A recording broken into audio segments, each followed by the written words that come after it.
আসসালামু আলাইকুম এভরিওয়ান, আশা করছি সবাই ভালো আছেন, সুস্থ আছেন। আল্লাহর রহমতে আমি চমৎকার ভালো আছি। আজকে একটি গুরুত্বপূর্ণ বিষয় নিয়ে কথা বলবো, সেটি হচ্ছে গিয়া নতুন ক্রিয়েটরদের নিয়ে, যারা নতুন নিউ ইউটিউবে আসতে চান বা ফেসবুকে আসতে চান বিভিন্ন ভিডিও নিয়ে বা ব্লগ নিয়ে, এবং তাদের প্রধান সমস্যা হচ্ছে গিয়া তারা ক্যামেরার সামনে কথা বলতে পারে না। সো এই একটি মাত্র প্রধান সমস্যার জন্য অনেকেই ইউটিউবার হতে পারতেছেন না বা ব্লগার হতে পারতেছেন না বা ফেসবুকে ভিডিও করতে পারতেছেন না। সো আর না হয় অন্য অন্য দিক থেকে চাই আছে, আপনার যদি সাধারণ একটি মোবাইলে থাকে অ্যান্ড্রয়েড, তাহলে আপনি ব্লগার হতে পারবেন বা ভিডিও করতে পারবেন। শুধুমাত্র মুখের জড়তা বা মোবাইলের সামনে কথা বলতে পারেন না, এই জন্য আপনারা ভিডিও করতে পারতেছেন না বা ইউটিউবার হতে পারতেছেন না বা ব্লগার হতে পারতেছেন না।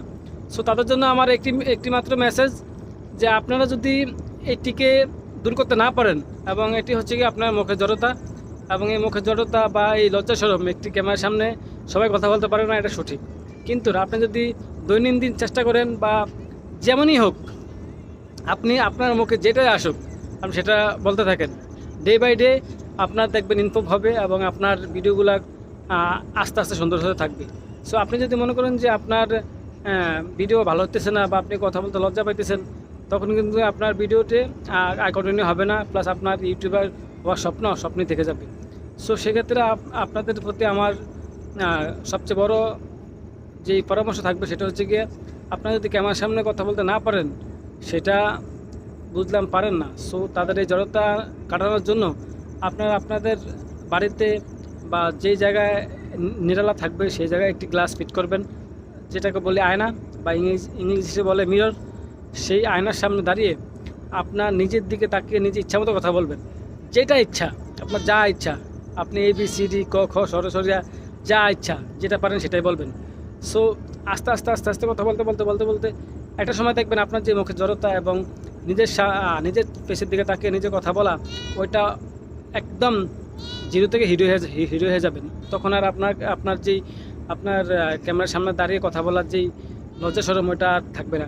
সো আরেকটা বিষয় হচ্ছে কি, আপনারা সবাই জানেন হয়তোবা, যে আমি একটি বিখ্যাত ব্যক্তির উক্তি দিব, যে যিনি বলিউড ইন্ডাস্ট্রির বর্তমানে সেরা, আগেও সেরা ছিল, শাহরুখ খানও কিন্তু আপনার ভিডিও যে সেট শুটিং সেটে যাওয়ার আগে দিয়ে সে গ্লাসের সামনে আগে অভিনয় করতো, অ্যাক্টিং করতো, নিজের সাথে নিজে কথা বলতো, যে ডায়লগগুলো থাকতো ওই ডায়লগ নিয়ে কথা বলতো।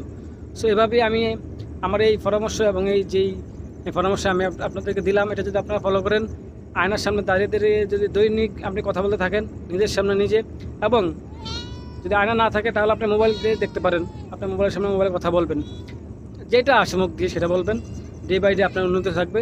একটা সময় দেখবেন আপনার লজ্জা শরম আর থাকবে না। যদি আপনি মনে করেন যে আপনি কী বলতেছেন বা কী বলেন সেটা নিয়ে ভেবে আপনি আর ভিডিও করা হতেছে না, অন্যকে কী বলবে, অন্য আমার ভিডিও থেকে হাসাহাসি করবে, তখন কিন্তু আপনার আর ভিডিও করার ইচ্ছাটা হারিয়ে যাবে। আপনার ইউটিউবার বা অনলাইন থেকে যে একটা ইনকাম, সেটা হওয়ার সম্ভাবনা একেবারে জিরো চান্স। সো এই সমস্ত লজ্জা শরমের মাথা খেয়ে এখনই শুরু করে দেন প্র্যাকটিসের বিকল্প আর কিছু হতে পারে না। যত বেশি প্র্যাকটিস করবেন তত সামনের দিকে এগিয়ে যাবেন, তত প্রফেশনাল হবেন।